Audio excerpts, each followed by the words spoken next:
Olá, meus amigos, boa tarde, sejam todos aqui muito bem-vindos a esse nosso canal. Eu me chamo Gleice Alves, sou advogada, já trabalho há 6 anos com holding familiar, planejamento patrimonial e sucessório através de holdings e criei esse canal para nós trazermos aqui um ambiente de fomento, de discussão dos principais pontos, dos principais temas relacionados à holding familiar, que, como eu sempre digo, tá tão nos holofotes, tá aí tão na mídia, os clientes procurando, né, e querendo saber mais sobre esse assunto, e de fato é um produto muito interessante para se trabalhar nos escritórios de advocacia, né, especialmente porque é um produto que não depende do Poder Judiciário, você não está nas mãos da morosidade do Judiciário, né, de todo esse congestionamento, né, que nós temos aí dos serviços do Poder Judiciário,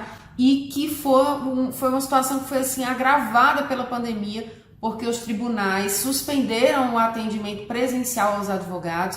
Então, se antes a gente ainda podia ir gastar salto no caso das mulheres e sola de sapato no caso dos homens, indo aí aos tribunais para tentar às vezes agilizar algum processo, agilizar algum despacho, despachar com o juiz, com o assessor, com o diretor de secretaria, para tentar executar uma providência mais urgente no processo, isso nos foi retirado, né? Que era ainda um recurso que ainda utilizávamos para tentar ter uma tramitação menos demorada, menos morosa dos processos, né? Então, acredito que introduzir esse produto no escritório é de extrema importância, porque ele está realmente fora de todo esse atravancamento da justiça, né, que massacra, que judia, que maltrata tanto os advogados e os clientes, né? Então, vocês imaginem aí quem está com o inventário travado, né, um inventário que já é um processo demorado, caro, moroso, né? E ainda com uma pandemia dessa, né? Então, holding familiar realmente é um instrumento que precisa ser olhado com outros olhos, tanto pelas pessoas que já desejam planejar a sucessão do seu patrimônio. Deixa eu só ajustar a câmera aqui um pouquinho, pronto. Quanto para as pessoas, para os advogados e contadores que querem introduzir novos produtos em seus escritórios, né? Para trabalhar aí com um produto que realmente tem um ticket interessante para trabalho, entrega valor ao cliente, você realmente consegue resolver com um único produto muitas dores, muitos problemas do cliente. Então esse canal é para isso, é para nós trazermos cada vez mais conhecimento, discutirmos cada vez mais as hipóteses e possibilidades de trabalho com holding. Ok, meus amigos? Então vamos ao tema de hoje. Já falei bastante, né? Quem acompanha aqui sabe que eu falo demais. Mas vamos lá, vamos ao tema de hoje. Bom, gente, no vídeo de hoje a gente vai tratar de uma questão que surgiu até num dos grupos. Eu faço muito curso de holding, e um dos grupos que eu participo tem um grupo de WhatsApp, e surgiu um questionamento lá e todos os colegas fomos lá debater, e eu achei o tema muito interessante e queria trazer aqui para vocês aqui, dessa minha audiência maravilhosa, que eu tenho amor e carinho por todos vocês, que é a possibilidade de o incapaz, seja ele absolutamente ou relativamente incapaz, ele ser empresário, né?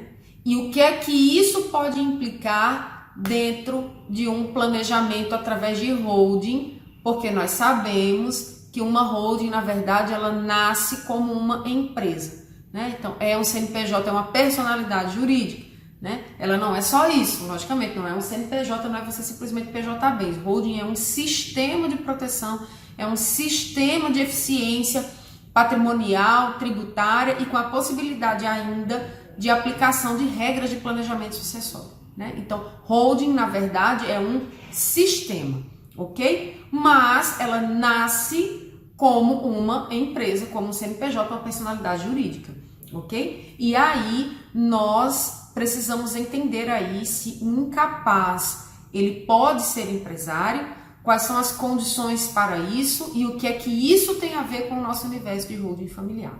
Então, gente, a nossa análise ela tem que partir da verificação dos requisitos do artigo 974 do Código Civil, certo? Eu tô com ele aberto aqui e eu vou ler, obviamente, quem já me acompanha sabe que eu não tô aqui para ler lei seca, né, gente? Pelo amor de Deus, é pra gente entender a sistemática, tá certo?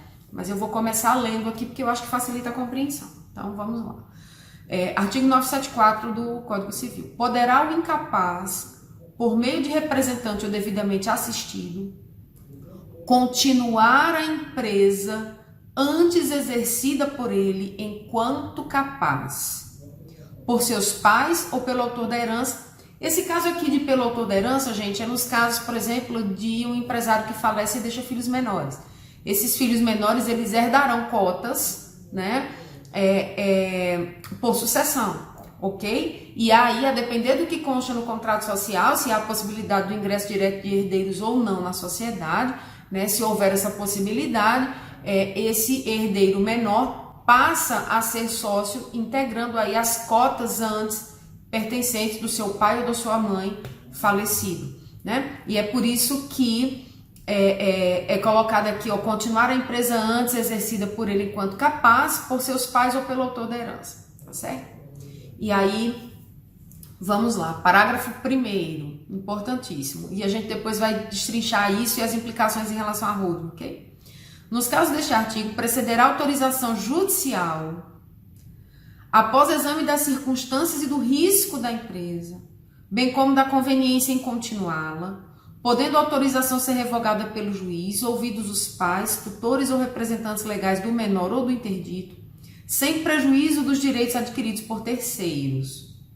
Parágrafo 2º. Não ficam sujeitos ao resultado da empresa os bens que um capaz já possuía antes do tempo da sucessão da interdição, desde que estranhos ao acervo daquela, ou seja, da empresa, devendo tais fatos constar do alvará que considera autorização. Que autorização, gente? Autorização de continuidade.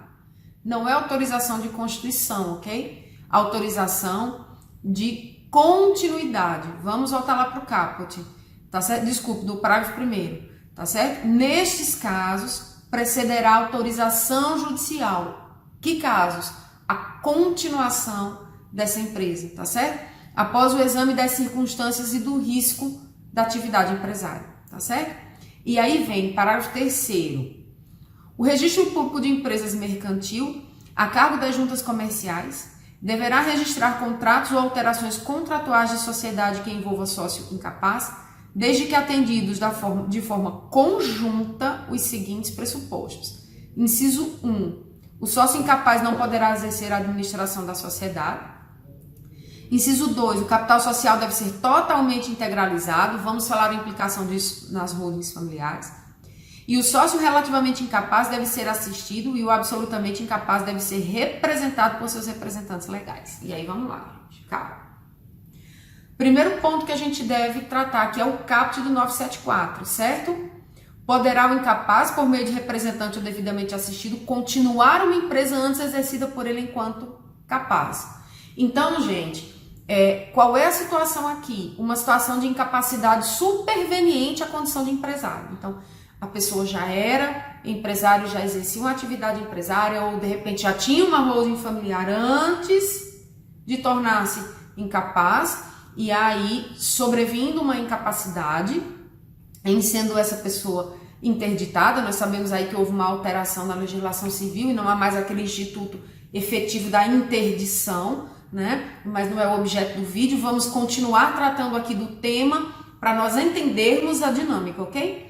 Então, ele já era empresário, ou já era titular de cotas de uma holding familiar que foi constituída anteriormente e veio a estar absolutamente incapacitado, foi interditado, ok? E aí, esta empresa poderá continuar mediante autorização judicial de continuidade, tá certo? Não há uma continuidade aí automática, tá certo? E aí o juiz vai verificar, como está colocado aqui no parágrafo 1º, o exame das circunstâncias e do risco da empresa, bem como a conveniência em continuá-la, podendo a autorização ser revogada pelo juiz. Então, gente, vamos lá, a gente tem uma diferenciação aqui entre uma situação de uma empresa operacional, né, aquela empresa que pode, de repente, gerar uma situação de negativação patrimonial dos sócios, ou seja, ela pode quebrar e essa dívida pode eventualmente atingir o patrimônio pessoal do sócio, ok? E a gente tem uma situação diferente, que é a situação no caso do nosso querido aqui holding familiar.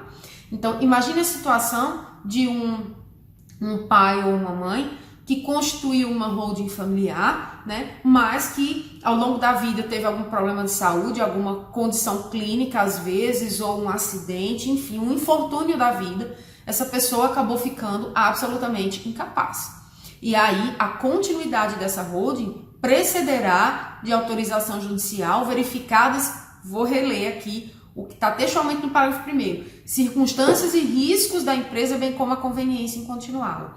Então, gente, no caso de uma holding, a gente não tem uma situação operacional que ela possa levar a uma situação de negativação patrimonial da empresa e também dos seus sócios. A gente tem uma situação de uma empresa que não gera atividade econômica, ela não gira dentro dela, como a gente costuma dizer, ela não queima lenha, ela não gera uma atividade de raiz. Então, como eu costumo sempre dizer, não é um supermercado, não é um hotel, não é um posto de gasolina, não é uma padaria. É uma empresa que ela tem bens e esses bens até podem gerar alguma atividade econômica, mas de exploração dos próprios bens, né? Então, por exemplo, uma atividade locatícia, uma atividade de arrendamento, né? Que normalmente são situações, são atividades que não vão gerar, de regra, uma negativação patrimonial. Não é uma empresa que tem muitos funcionários, às vezes tem um administrador, e olhe, quando muitas vezes, pelo menos é o que nós recomendamos, a administração fica a cargo da própria família, para que não tenha sequer um CPF ali registrado, né, com uma CLT, tá certo? Você não ter nenhuma possibilidade de uma demanda trabalhista, né? A gestão seja feita pelos próprios sócios. A gente pode gravar um vídeo depois falando só sobre isso, tá certo? Então, é uma situação que na hora que o juiz, muito provavelmente, vai analisar as circunstâncias e o risco da empresa, ele vai ver que, olha, em relação às circunstâncias, foi uma empresa que foi constituída para uma melhor gestão do patrimônio de uma mesma família, da qual esse interditado ele faz parte, ele era o detentor desse patrimônio. E isso, gente, considerando que ele ainda figura no contrato social, porque se ele já tiver feito a doação de cotas e for só usufrutuário das cotas, isso nem é levado à discussão, porque ele nem sócio será mais, ok? Mas pode ser que se tenha uma situação aí em que houve, às vezes até por uma questão de a pessoa ser muito apegada ao patrimônio, ela não quis fazer uma doação das cotas, ou não quis fazer uma doação total, fez uma doação parcial com reserva de usufruto, e ela ainda consta no ato constitutivo da empresa, tá certo? E aí é nesse cenário que nós vamos avaliar, tá bom? Aquele cenário em que ela já doou tudo, é só usufrutuário, isso nem é cabível, tá certo? Então, voltando, no exame das circunstâncias e do risco da empresa, gente, é uma empresa de baixo risco, é uma empresa que gerencia o próprio patrimônio, né, sem o fomento de uma atividade econômica que possa gerar aí uma negativação patrimonial. Então, muito provavelmente, o juiz consentirá com essa continuidade da empresa. Além do que, tem as questões da conveniência de continuá-la, né? Então, é conveniente continuar com essa empresa, né? Considerando aí que ela foi constituída para eficiência patrimonial, para abrigar bens e principalmente para futuramente fazer um planejamento sucessório, com certeza, gente, há conveniência em continuá-la. Então, a conveniência atrelada ao baixo risco traz aí uma grande chance de continuidade dessa empresa. E aí, gente, eu vou fazer um adendo aqui. É por isso que muitas vezes, quando o cliente vem e ele tem a intenção de constituir uma holding, ele não está obrigado a fazer imediatamente o planejamento sucessório. Gente, como eu disse, existem clientes que são muito apegados aos próprios bens, né? Ele tem medo de ficar refém dos filhos. Às vezes ele tem um filho que é mais problemático, tem uma filha que é casada com um marido que ele não gosta muito. A gente sabe, gente, que existem as cláusulas protetivas, incomunicabilidade, empenhorabilidade, que ele faz a doação da nua propriedade, mantendo a reserva de usufruto para si. Mas às vezes para o cliente isso é tudo muito novo. Para nós que somos advogados, contadores, que já trabalhamos com isso, que temos um conhecimento mais amplo da legislação aplicada ao caso, para a gente é muito fácil. Mas às vezes o cliente, ele está tomando contato com você pela primeira vez. E aí você chega e dá aquela enxurrada de informações, ele às vezes tem medo. Ele pensa assim, cara, mas e aí? né? De repente não é bem isso que essa doutora está me vendendo, e eu fiz, doei, e agora? Estou sem meu patrimônio, estou nas mãos do meu filho, estou nas mãos da minha filha, que o marido dela, no caso, o genro, tem muita influência sobre ela, né? Ela é uma pessoa maravilhosa, mas o genro eu já não gosto, e ele influencia muito a minha filha, eu não sei como é que isso pode se comportar no futuro. Então, às vezes o cliente tem esse receio e nós temos que respeitar isso, né? E às vezes ele não quer fazer de cara um planejamento sucessório. Existe problema nisso? Problema do ponto de vista de contratação? Não. Problema do ponto de vista jurídico de ele ser obrigado a fazer essa transmissão imediata? Também não. Mas existe o risco destas situações. De, infelizmente, como eu disse, por um infortúnio da vida, essa pessoa ter uma incapacidade superveniente, e aí? Como fica, né? E aí depois isso impossibilita o quê? A doação de cotas. Ele não vai poder fazer a doação, né? Uma vez que estiver interditado. Então isso já frustra futuramente esse planejamento sucessório. Então é interessante conversar com o cliente e passar para ele todos esses riscos de porventura ele postergar demais essa fase de planejamento sucessório. Volto a dizer, sei que tem profissionais no mercado que dizem que não, que ele é obrigado a fazer, que ele tem que fazer. Não, ele não é obrigado, gente. Em relação ao patrimônio da pessoa, ela não é obrigada a nada.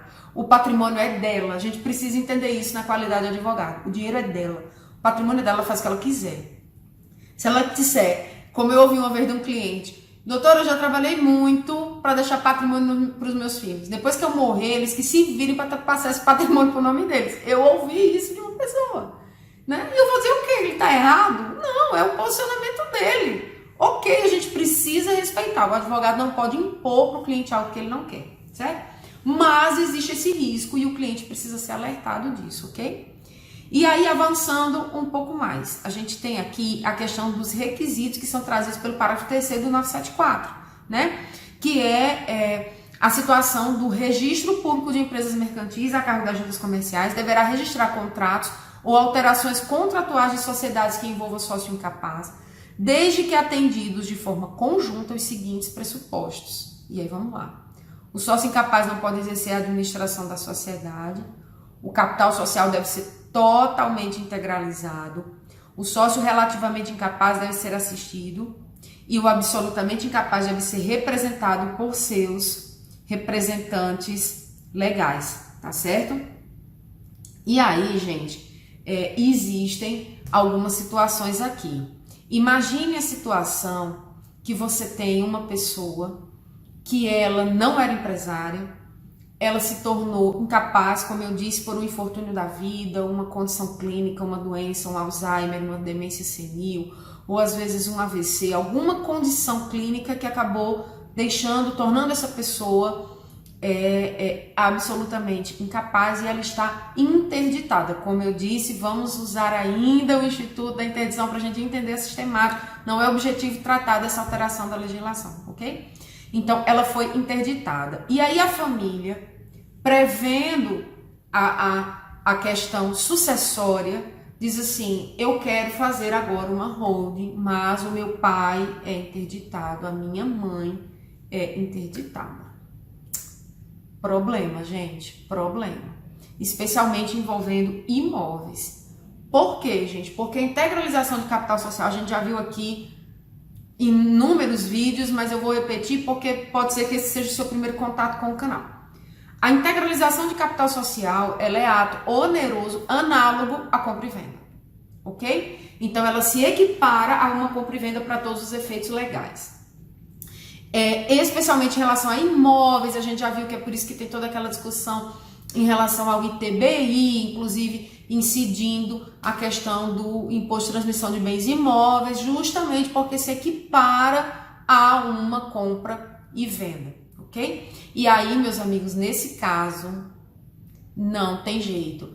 Até a integralização do capital social vai depender de uma autorização judicial, assim como para a venda de um imóvel em nome de um incapaz, é necessária a autorização judicial com intervenção do Ministério Público na qualidade de custos legis, porque você tem ali os interesses de um incapaz, né? E aí, meus amigos, a gente tem aqui, como eu ouvi recentemente no grupo, uma missão quase impossível. Quase impossível. E por que isso? Porque quando, inclusive, eu estou no momento com a tramitação de uma ação de alvará pedindo uma autorização judicial de venda de imóvel de incapaz, que no caso são 3 crianças, né? São 3 menores de idade que são titulares por sucessão de um imóvel, né? E aí, qual é a condição, né? Olha, o juiz vai dizer, olha, eu preciso avaliar se essa venda, de fato, ela será revertida em prol dos menores, né? Para comprar um outro imóvel, então eu preciso saber se a venda desse bem é capaz de proporcionar a compra de um outro bem que também será colocado em nome dos menores. Você não está dizendo que é para finalidade de moradia? Então você vai ter que comprovar que é para essa finalidade de moradia. Quando você faz a venda de um imóvel, eu estou falando venda direta, né? De um bem de um incapaz, você tem que comprovar que está fazendo isso em benefício do incapaz. Então, ele precisa de um imóvel maior, precisa de um imóvel adaptado. Eu vou comprar. Muitas vezes, gente, o juiz autoriza a venda, determina o depósito judicial desse valor, tá certo? E diz assim, pronto, quando você achar a casa que você quer comprar em nome do menor, aí você traz aqui que eu libero por alvará o dinheiro para você fazer o pagamento da aquisição, né? Já vi uma situação semelhante, não é nesse processo que esse meu está em tramitação, mas já vi numa situação de um outro processo que nós já atuamos, o juiz procedeu dessa maneira, para garantir que, de repente, aquele tutor ou o detentor do poder familiar, no caso o pai ou a mãe, não vai simplesmente vender e embolsar o dinheiro e dizer, não, paguei uma conta aqui, paguei uma conta ali, descompletei o dinheiro da casa, não dá mais para comprar um outro imóvel, pronto. Já era, não compra mais e você traz uma desproteção para o menor, tá certo? Mas depois ele pode buscar isso na via judicial. Gente, dificilmente fará isso, né? Então o juiz tenta se cercar de todas as possibilidades. E no caso aqui de uma holding, a gente tem um problema adicional, porque veja bem, imagine que o juiz autoriza a constituição dessa holding familiar de patrimônio próprio, ok? Patrimônio desse interditado, ele vai entregar o imóvel em integralização de capital social e vai receber cotas. Ok, ele é detentor das cotas, mas o imóvel agora é de propriedade da holding. E aí o administrador da holding pode vender sem a necessidade de autorização judicial, haja vista que o imóvel não é mais do empresário incapaz, o imóvel é da holding. Então, gente, é muito, muito, muito difícil que seja possível fazer esta operação, é muito difícil que seja possível fazer, conseguir uma autorização judicial favorável nesses casos, exatamente por conta dessa possível desproteção que pode ocorrer no caso da integralização de capital social, quando o titular do bem, especificamente do bem imóvel, já é incapaz, tá certo? E aí, gente, existem situações em que você pode prever a incapacidade, né? Isso é possível, em algumas situações isso é possível.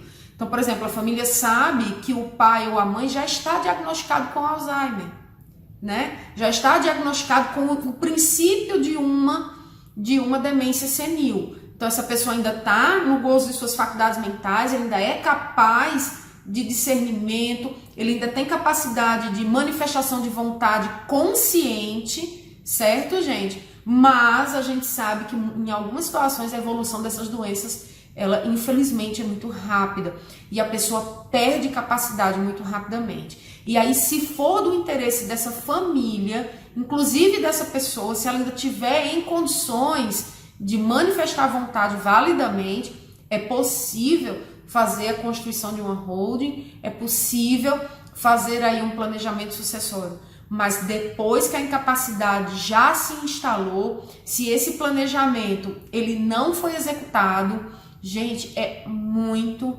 muito difícil, até porque mesmo que você consiga fazer a holding e uma autorização judicial para trazer os bens, você vai travar na doação das cotas, né? A doação das cotas, essa fatalmente nem por autorização judicial, porque aí A doação, mesmo com reserva de usufruto, na doação você tem um ato de liberalidade de patrimônio e essa pessoa não tem mais capacidade para discernir e para manifestar vontade.